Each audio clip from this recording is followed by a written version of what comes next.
So, first of all, congratulations, Dr. Keaton, on your baby. Professor Presley told me everything went well, and that is good to hear. And so, to get into the hat, I am going to focus on negligence. With that, there is obviously a lot to unpack, so I'm mainly going to stick with what deals with my cases. My cases, I have two cases. They're both to do with skiing. One is in Blackjack Resort in Michigan, the other one's Jackson Hole Resort in Wyoming. And so, with negligence, obviously, two main things to unpack right there are negligence standard, which is the actors or service providers' duty to protect a participant, but there's also the reckless standard, which is a service provider is not responsible for liability of a participant that is acting recklessly. And so both these cases, main things are going to be primary assumption of risk and premise liability. So primary assumption of risk is a plaintiff voluntarily exposing themselves to known risks. These are going to be the inherent risks that obviously come with skiing, as it is considered an extreme sport. And then premise liability, which is the area of law where a owner or company takes responsibility for what happens on their land. And in this, I'm going to talk about the recreational user statute. But for one of mine, recreational user statute is it protects providers who open up their land to the public for free. But in my Blackjack Resort case, they have the SASA, which is Ski Area Safety Act, which acts a lot like Recreational User Act from the way I've read it.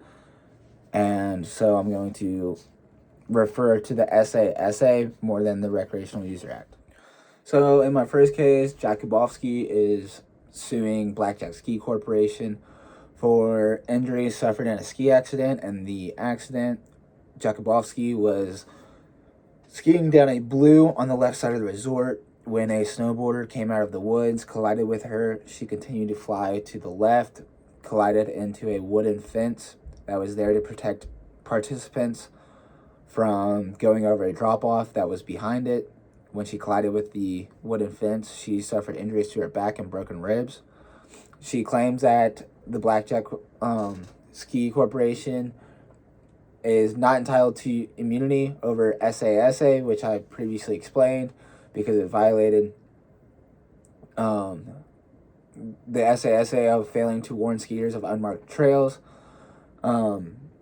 where this took place, and then also argues that the ski hill operator's immunity under SASA does not apply because her injury sustained from the wooden fence. In my second case, Standish versus Jackson Hole Mountain Resort, so Thomas Standish was going down a groomer, which is a maintained part of a ski resort, when his right ski struck a tree stump that was 6 inches underneath of freshly fallen snow. They were suing for his injuries that were sustained in this collision, but Jackson Hole was found to be protected by the Recreational Safety Act, or the Wyoming Recreational Safety Act, which this Jackson Hole is in, as this was considered to be an inherent risk of the sport. So in both my cases, while they both deal with skiing, I think it is important to notice how both of them are both resorts won the case from the primary assumption of risk and recreational user statute. So I think it is important for a sport manager to, first of all, know inherent risk of the sport and to make them clear. So in the case with Jakubowski, where she was collided with another skier, and Standish, where his ski was struck, well, he skied into a hidden tree stump. These were both found to be inherent risk of the sport, which is a big reason why they won the case. But it's important for the sport manager to know, but also to make the participants aware so they know what they need to look for, so you can maybe avoid these damages and collisions, injuries in the first place. Another main thing, is going to be recreational user statutes.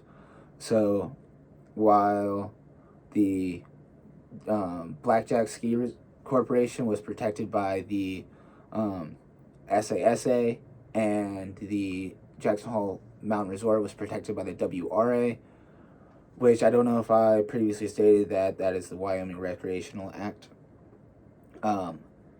These, on top of primary assumption of risk, basically won the case as they had some sort of immunity from the suit. And so I think it's important for a sports manager, if they are protected by a recreational user statute, to know how to follow it and to make sure you're going to be protected by it. So that reminds me of like the debate where a big thing was if we were protected, but we are no longer protected because of in the basketball case where the guy the church case, we were no longer protected because of the transference of a waiver, as it was seen as some sort of currency. So it's important to know how to follow these, and so these aren't going to be debated in court